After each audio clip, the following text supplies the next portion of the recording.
in the United States, so many people pretend to fight against fascism while supporting their fascist allies, like this retired general who thinks that the Israeli government gets to do whatever they want, even if that means killing kids.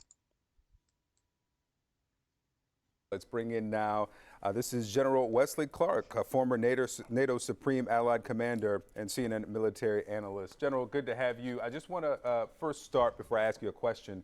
We've just got an update from Israeli officials on the number of hostages they believe are still being held by Hamas. That number is 201. They know that this. How many Palestinians are still being held hostage by the Israeli government? We know that there are hundreds to the Israelis held hostage by Hamas. Is inconsistent with the number that has happened before, but these numbers, as you know and our viewers can understand, fluctuate based on information coming in. So Israel now believes there are 201 hostages taken October 7th who are still in Gaza. Let me ask you about the strategy moving forward and what the military is gaining and losing during this period. The surveillance drones for. Why does it matter what the military is gaining from the hostage exchange? Shouldn't the thing that matters people be getting freed? No. The only thing that matters is if the Israeli military can kill as many people as possible. Period are not flying over Gaza. They're not bombing the tunnels as they have been for 7 weeks. At the end of this truce, is it a net gain or loss as it relates to that mission of ending Hamas? They'll lose potentially some intelligence, but gain some from the hostages. What do you see we get at the end of this from the Israeli perspective? Well, I know one way of not creating more terrorists is by not killing innocent people. Because if you kill innocent people, their family are going to want to fight against you for killing their family. That makes a lot of sense if you're not a dumb fascist.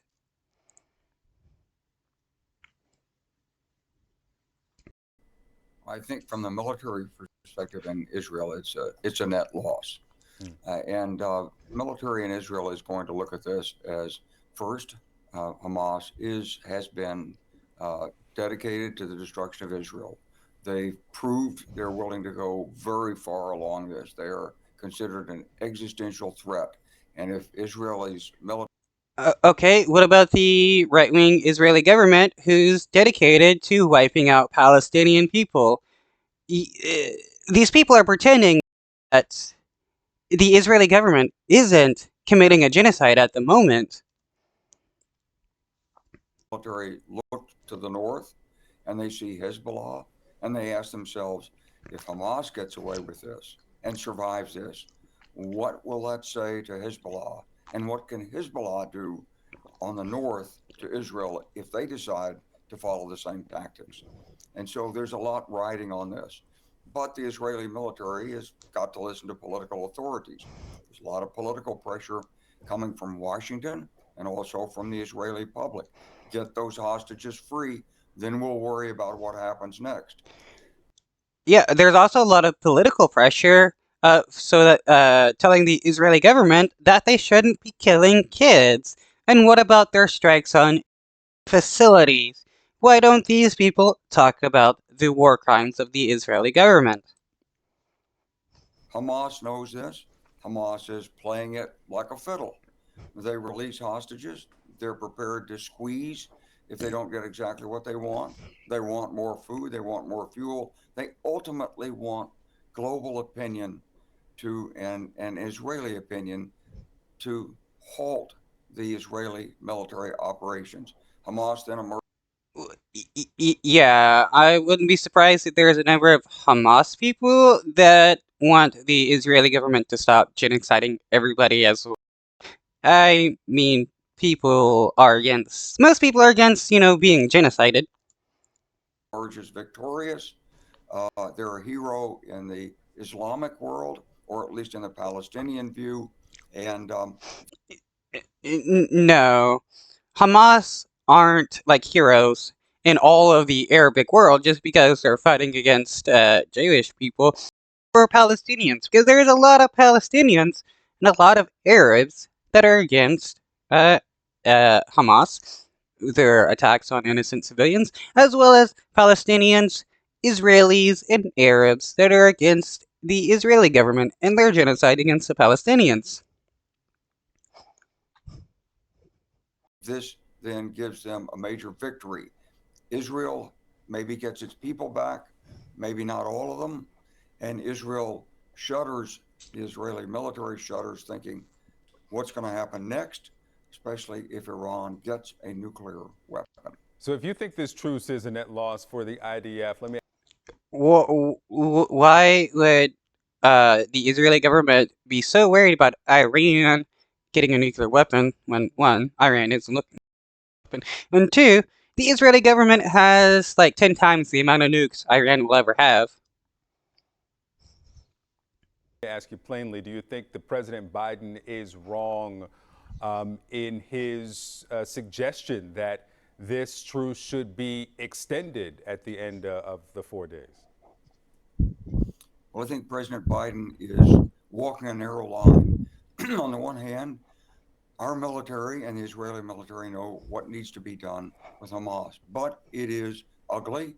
It's causing civilian casualties. There's no way to go after Hamas. No, they're not civilian casualties when they're being deliberately targeted.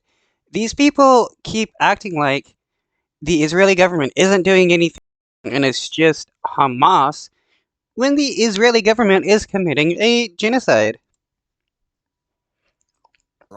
Without inflicting certain amount of casualties on civilians who are not Hamas. And so this puts a lot of pressure on the United States. We've got other global objectives. We're not solely dedicated to Israel. We've got to worry about a relationship. Not solely dedicated to Israel. What a lie. For the last 75 years, the United States has done nothing but pump the Israeli government's military and funding. How much money is the Israeli government getting this time around? $14 billion? Relationships with allies, relationships in the region, and our longer objective, longer term, was to get the Saudis, the Kuwaitis, and others in the region aligned with Israel so that we could end this issue. So we've got the long. They want to get everybody aligned with Israel and their idea that they get to genocide anybody that they want. Yeah, what a what a great government to align with, because the next group they're going to be genociding is going to be you. This is the problem with the right-wing Israeli government, and many left-wing Israelis complain about how the right-wing Israeli government is. Longer term to think about. It's a tough position for the president. Got to get the American hostages out, try to prevail on the Israelis to limit the damage to civilians. Ultimately, the Israelis have to. The United States wants to claim they care about American hostages, uh, but uh, when the Israeli government has American hostages, the United States does nothing. When it's other groups of people that have American hostages, all of a sudden, the United States wants to jump into action to pretend like they care about these Americans. To decide, are they going after the destruction of Hamas at all costs, or do they have to balance this with their relationship with the West and especially with the United States? And is the destruction of Hamas even an achievable goal? The political and military angle of it may end, but the ideology, could it come back? Will it come back in some other name or form?